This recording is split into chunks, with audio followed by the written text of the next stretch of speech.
Okey, 3 perkara yang melambangkan seorang itu anak jantan bagi Farid Kamil. Macam mana nak buat? Ada. Mempunyai body yang hot lah. Yang pertama, dia betul-betul lelaki. Dia spirit lah. First is the whole spirit bravery. Walaupun secara faktanya ya betul lah kot. Kedua, keberanian yang ada pada diri dia tu melambangkan kejantanan. Chivalry. Anak jantan tak semestinya berlagak gangster tanpa ada arah. Nak kena berontak je, taklah kot. Dia lebih ada meaning dan kemandangan lebih pada tu lah. Seorang lelaki yang lasak, yang boleh buat apa sahaja. Lelaki patutnya kena lasak lah kan. Boleh buat tu, boleh buat ni. Dua dah kan? Apa lagi yang tiga? Siapa yang pergi menonton filem Anak Jantan?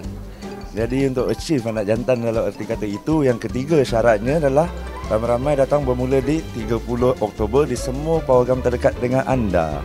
Anak jantan. Anak jantan pilihan Nur Danish pula macam mana? Itu mungkin tak tahu lagi lah. Kita pergi jauh-jauh, jauh daripada sini, lari daripada semua, nah.